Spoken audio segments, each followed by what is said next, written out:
তাহলে কি ঘাসফুল ছেড়ে পদ্ম শিবিরে তৃণমূলের বিধায়ক? বন্ধুরা, আপনারা সকলে জানেন নির্বাচন যতই এগিয়ে আসে ততই কিন্তু দলবদলের খেলা শুরু হয় এবং ইতিমধ্যেই দলবদলের খেলা শুরু হয়ে গিয়েছে পশ্চিমবাংলায়।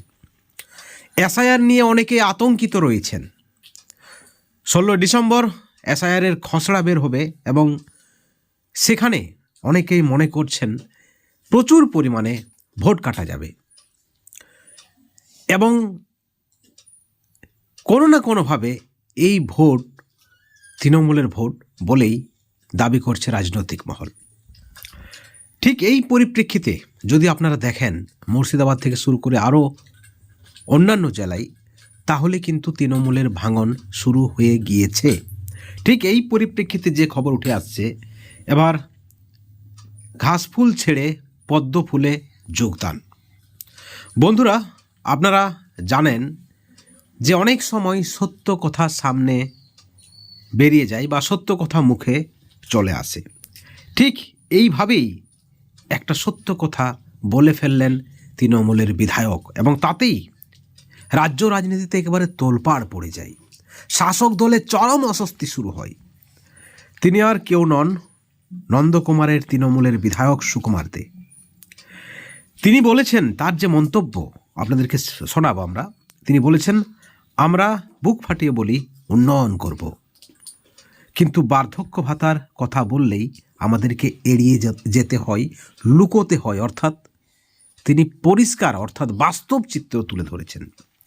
একই সঙ্গে তিনি বলেছেন যে রাস্তার অবস্থা এতই বেহাল, প্রতিদিন গাড়ি উল্টে যাচ্ছে, আমাদেরকে কাঁচ উঠিয়ে পেরিয়ে যেতে হয়। অর্থাৎ উন্নয়ন হয়নি একথাই স্বীকার করছেন।